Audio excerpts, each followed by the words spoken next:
ദേവികുളം തെരഞ്ഞെടുപ്പ് റദ്ദാക്കിയ വിധി നടപ്പാക്കുന്നതിന് ഹൈക്കോടതി 10 ദിവസം വരെ ഇടക്കാല സ്റ്റേ അനുവദിച്ചു. സുപ്രീംകോടതിയെ സമീപിക്കുന്നതിനായാണ് സമയം അനുവദിച്ചത്. സുബി വിശ്വനാഥ് ചേരുന്നു. സുബി, രാജയെ സംബന്ധിച്ച് ആശ്വാസകരമായ വാർത്തയാണ്. എന്താണ് കോടതി പറഞ്ഞിരിക്കുന്നത്? വിവരങ്ങൾ. ധന്യ, LDFനെ സംബന്ധിച്ചും രാജയെ സംബന്ധിച്ചും ആശ്വാസകരമായ വാർത്തയാണ് ഇന്ന് ഹൈക്കോടതിയിൽ നിന്ന് ഉണ്ടായിരിക്കുന്നത്. ദേവികുളം തെരഞ്ഞെടുപ്പ് റദ്ദാക്കിയ വിധി ഹൈക്കോടതി തന്നെ സ്റ്റേ ചെയ്തിരിക്കുകയാണ്. ഇടക്കാല സ്റ്റേ ആണ് നൽകിയിരിക്കുന്നത്. 10 ദിവസം വരെയാണ് സ്റ്റേ അനുവദിച്ചിരിക്കുന്നത്. രാജയുടെ അപേക്ഷ പരിഗണിച്ചുകൊണ്ടാണ് ഹൈക്കോടതിയുടെ നടപടി ഉണ്ടായിരിക്കുന്നത്. സുപ്രീം കോടതിയെ സമീപിക്കുന്നതിനാണ് സമയം അനുവദിച്ചത് എന്നാണ് പറയുന്നത്. എന്നാൽ ഈ സമയത്തെ വോട്ടിംഗ് അവകാശവും MLA എന്ന നിലയിൽ ഈ കാലയളവിൽ അവകാശപ്പെടാനാകില്ല എന്ന് പറഞ്ഞിട്ടുണ്ട്. ഈ കാലയളവിൽ MLA എന്ന നിലയിൽ യാതൊരുവിധ പ്രതിഫലവും വാങ്ങാൻ പാടില്ല എന്ന വ്യവസ്ഥയ്ക്ക് വിധേയമായിട്ടാണ് ഇപ്പോൾ സ്റ്റേ അനുവദിച്ചിരിക്കുന്നത്. Justice P. സോമരാജൻ തന്നെയാണ് സ്റ്റേ അനുവദിച്ചിരിക്കുന്നത്. ഇന്നലെയാണ് ദേവികുളം തെരഞ്ഞെടുപ്പ് ഹൈക്കോടതി റദ്ദാക്കിയിരുന്നത്. 2021 തെരഞ്ഞെടുപ്പാണ് റദ്ദാക്കിയത്. മത്സരിച്ച് വിജയിച്ച രാജയുടെ ജാതി സർട്ടിഫിക്കറ്റ് വ്യാജമാണ് എന്ന് കോടതി കണ്ടെത്തിയിരുന്നു. ദേവികുളം തഹസിൽദാരാണ് ഈ ജാതി സർട്ടിഫിക്കറ്റ് നൽകിയിരുന്നത്. അത് വ്യാജമാണ് എന്ന് കണ്ടെത്തിയിരുന്നു. അത് ശരിയല്ല. അതുകൊണ്ട് തന്നെ ഹിന്ദു പറയ വിഭാഗത്തിൽപ്പെടുത്താൻ അദ്ദേഹത്തെ പറ്റില്ല. അദ്ദേഹം പരിവർത്തിത കുടുംബാംഗമാണ് എന്നാണ് കോടതി കണ്ടെത്തിയത്. ഇതിനെ തുടർന്നാണ് ദേവികുളം തെരഞ്ഞെടുപ്പ് റദ്ദാക്കിയത്. ശരി, സുബി ഒന്ന് തുടരാമോ? റോയ് കെ പോലോസ് കോൺഗ്രസ് നേതാവ് ചേരുന്നുണ്ട്. ശ്രീ റോയ്, ഇവിടെ തെരഞ്ഞെടുപ്പ് റദ്ദാക്കിയ വിധിക്കാണ് സ്റ്റേ ഉള്ളത്.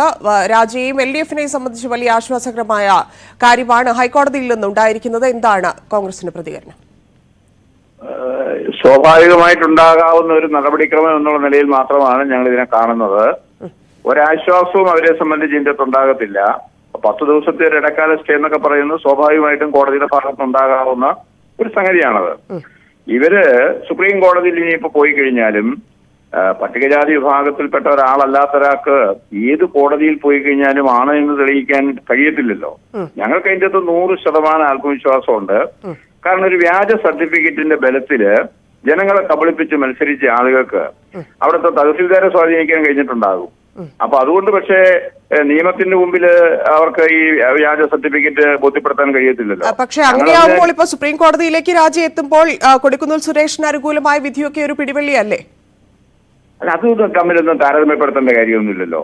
ഇത് വ്യാജ സർട്ടിഫിക്കറ്റ് ആണ് എന്ന് ബഹുമാനപ്പെട്ട ഹൈക്കോടതി സംശയലേശമെന്നേ പറഞ്ഞു കഴിഞ്ഞു. അതുകൊണ്ടാണല്ലോ അദ്ദേഹം അയോഗ്യനാണെന്ന് പറഞ്ഞിരിക്കുന്നത്. കൊടിക്കുന്നിൽ സുരേഷിന്റെ കേസ് വ്യത്യസ്തമാണ്. അത് ഇതുമായിട്ട് താരതമ്യപ്പെടുത്തേണ്ട കാര്യമില്ല. ഇദ്ദേഹത്തിന്റെ മാതാപിതാക്കള് അവിടെ പള്ളിയിൽ പോയിക്കൊണ്ടിരിക്കുന്ന ആളാണ്. ഇദ്ദേഹത്തിന്റെ വിവാഹം പള്ളിയിൽ വെച്ച് നടത്തിയിട്ടുള്ളതാണ്. മക്കളുടെ മാമോദീസ പള്ളിയിൽ വെച്ച് നടത്തിയിട്ടുള്ളതാണ്. ആ നാട്ടുകാർക്കൊക്കെ അറിയാം, ആ ചുറ്റുവട്ടത്തുള്ള ആളുകൾക്കെല്ലാം അറിയാം ഇദ്ദേഹം എവിടെയാണ് പോകുന്നത് എന്നുള്ളത്. ഇതെല്ലാം അറിഞ്ഞിരുന്നിട്ടും ഭരണത്തിന്റെ ഒരു പിൻബലത്തില് തഹസിൽദാരെ സ്വാധീനിച്ചും ഭീഷണിപ്പെടുത്തിയും ഒക്കെ ഒരു സർട്ടിഫിക്കറ്റ് സംഘടിപ്പിച്ചാൽ അത് മതിയാവോ? അങ്ങനെ പോകാൻ പറ്റുമോ? സുപ്രീം കോടതിയിൽ അത് മതിയോ? അപ്പൊ അതുകൊണ്ട് ഇവര് എന്തെല്ലാം ചെയ്താലും, ഇനി ഏത് കാര്യങ്ങൾ ചെയ്താൽ പോലും ഇവർക്ക് ഈ പട്ടികജാതി പറയ വിഭാഗത്തിൽപ്പെട്ട ആളാണ് എന്ന് തെളിയിക്കാനുള്ള ഒരു സർട്ടിഫിക്കറ്റ് ഉണ്ടാക്കാൻ ഇവരെ കൊണ്ട് കഴിയത്തില്ല. അതുണ്ടാക്കാൻ കഴിയാത്തിടത്തോളം കാലം ഇതിന്റെ അകത്ത് ഞങ്ങൾക്ക് യാതൊരു ഭയപ്പാടുമില്ല. ബഹുമാനപ്പെട്ട കേരള ഹൈക്കോടതിയുടെ വിധി തന്നെ അന്തിമമായിട്ട് നിലനിൽക്കും. അതിനൊപ്പം സാവകാശമൊക്കെ നിയമത്തിന്റെ മുമ്പിൽ സ്വാഭാവികമായിട്ടും ബന്ധപ്പെട്ട ആളുകൾക്ക് ലഭിക്കും. അങ്ങനെ മാത്രമേ ഞങ്ങൾ ഈ കേസിനെ കാണുന്നുള്ളൂ. ഇതിനപ്പുറത്തേക്ക് ഇപ്പൊ CPM-നെതിരെ അടിക്കാനുള്ള ഒരു വടി എന്നതിനപ്പുറത്തേക്ക് സാമൂഹ്യ നീതിയുമായി ബന്ധപ്പെട്ട ഒരു വലിയ ഗൗരവമായ ഒരു പ്രശ്നം കൂടിയാണ്. ആ വിഷയത്തിൽ കോൺഗ്രസ് എങ്ങനെയായിരിക്കും? തീർച്ചയായിട്ടും. കാരണം ദേവികുളം നിയോജക മണ്ഡലം എന്ന് പറയുന്നത് പട്ടികജാതി വിഭാഗത്തിൽപ്പെട്ട ഒരു MLA പ്രതിനിധാനം ചെയ്യേണ്ട നിയോജക മണ്ഡലമാണ്. കഴിഞ്ഞ 10-50 വർഷത്തോളമായിട്ട് അങ്ങനെ തന്നെയാണ് നിൽക്കുന്നത്. അപ്പൊ അവിടുന്ന് ഒരു പട്ടികജാതി വിഭാഗക്കാരന്റെ ഒരു അവസരമല്ലേ അവിടെ നഷ്ടപ്പെടുത്തിയത്. ഈ 2 വർഷമായിട്ട് ഒരു പട്ടികജാതി വിഭാഗത്തിൽപ്പെട്ട എത്രയോ ആളുകൾ മത്സരിക്കാനുണ്ട്. ഇതെല്ലാം ആ പാർട്ടിയിൽ തന്നെ CPM തന്നെ കാണുമല്ലോ പട്ടികജാതി വിഭാഗത്തിൽപ്പെട്ട ആളുകൾ. തന്നെയല്ല, അങ്ങനെ ആ ഒരു സമൂഹത്തിന് ലഭിക്കേണ്ടിയിരുന്ന 2 വർഷക്കാലം അവരുടെ വിഭാഗത്തിൽ നിന്ന് MLA ഉണ്ടാകേണ്ടിയിരുന്നത് ഒരു കള്ള സർട്ടിഫിക്കറ്റിന്റെ ബലത്തില് അത് കളഞ്ഞു എന്ന് പറഞ്ഞു കഴിഞ്ഞാൽ ആ സമൂഹത്തെ തന്നെ വഞ്ചിച്ചിരിക്കുകയല്ലേ. ഒരു ചെറിയ കാര്യമാണ്. അതൊരു സാമൂഹ്യപരമായിട്ട് വലിയ പ്രത്യാഘാതങ്ങൾ ഉണ്ടാകുന്ന ഒരു സംഭവമല്ലേ CPM ചെയ്തിരിക്കുന്നത്. ഇതെന്താ കള്ളപ്പട്ടയം ഉണ്ടാക്കുന്ന പോലത്തെ പരിപാടികളാണോ? അവിടെയൊക്കെയുള്ള ആളുകൾ നേതാക്കന്മാരുടെ ഒരു പ്രധാനപ്പെട്ട പണി എന്ന് പറഞ്ഞാൽ വ്യാജ പട്ടയം ഉണ്ടാക്കുക, അത് കൊടുക്കുക എന്ന് പറഞ്ഞതുപോലെ നിസ്സാരമാണ് ഇതെന്നാണ് അവർ ധരിച്ചു വെച്ചിരിക്കുന്നത്. പൗലോസ് വാർത്തയോട് പ്രതികരിച്ചതിന് മറ്റൊരു പ്രധാനപ്പെട്ട വാർത്തയിലേക്ക് കൂടി പോകുന്നു. ലൈഫ് മിഷൻ കോഴക്കേസിൽ എം ശിവശങ്കറിന്റെ കസ്റ്റഡി കാലാവധി നീട്ടി. ഏപ്രിൽ 4 വരെയാണ് നീട്ടിയത്. സുബി വിശ്വനാഥൻ ചേരുന്നു. സുബി, വിവരങ്ങൾ. ധന്യ, അല്പസമയം മുമ്പാണ് എം ശിവശങ്കറിനെ കലൂരിലെ PMLA കോടതിയിൽ ഹാജരാക്കിയത്. തുടർന്ന് അദ്ദേഹത്തിന്റെ റിമാൻഡ് എക്സ്റ്റൻഷനാണ് ഇന്ന് കോടതി പരിഗണിച്ചത്.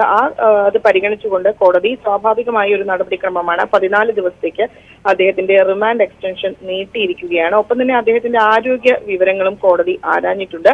ആരോഗ്യ വിവരങ്ങൾ സംബന്ധിച്ച് എക്സ്റേ എടുത്തതും മറ്റും കോടതിയെ അറിയിക്കുകയും മറ്റും ചെയ്തിട്ടുണ്ട്. ഏതായാലും എം ശിവശങ്കറിന്റെ ജാമ്യാപേക്ഷ ഹൈക്കോടതിയുടെ പരിഗണനയിൽ ഇരിക്കുകയാണ്.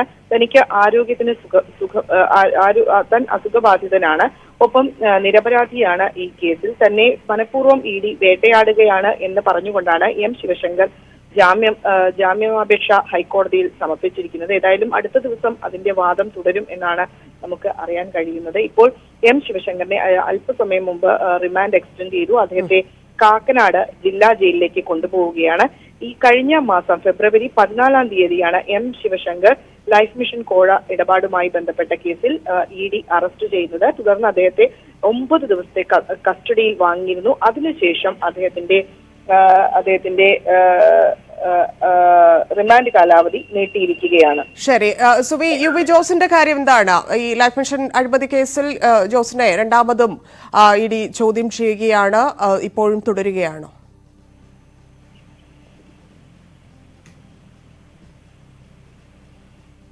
ധന്യ, ലൈഫ് മിഷൻ കോഴ ഇടപാടുമായി ബന്ധപ്പെട്ട UV ജോസിന്റെ ചോദ്യം ചെയ്യൽ ഇപ്പോഴും തുടരുകയാണ്. ഇന്നലെ രാത്രി അറസ്റ്റിലായ യൂണിടാക് MD സന്തോഷ് ഈപ്പനുമായി ഒരുമിച്ചിരുത്തിയാണ് UV ജോസിനെ ചോദ്യം ചെയ്യുന്നത്. UV ജോസിനും ഈ സന്തോഷ് ഈപ്പൻ പാരിതോഷികങ്ങൾ നൽകിയോ എന്നത് സംബന്ധിച്ച് ചില രഹസ്യ വിവരങ്ങൾ എൻഫോഴ്സ്മെന്റ് ഡയറക്ടറേറ്റിന് ലഭിച്ചിട്ടുണ്ട് എന്നാണ് സൂചന. അതുമായി ബന്ധപ്പെട്ടാണ് ഈ ചോദ്യം ചെയ്യൽ നടക്കുന്നത്. കോഴ പണത്തിൽ എന്തെങ്കിലും ഈ UV ജോസിന് ലഭിച്ചിട്ടുണ്ടോ എന്നാണ് പരിശോധിക്കുന്നത്. നേരത്തെ UV ജോസിനെ മൊഴിയെടുത്തപ്പോഴൊന്നും തന്നെ ഇതുമായി ബന്ധപ്പെട്ട വിവരങ്ങൾ ലഭ്യമായിരുന്നില്ല. അദ്ദേഹം പറഞ്ഞത് സാമ്പത്തിക ഇടപാട്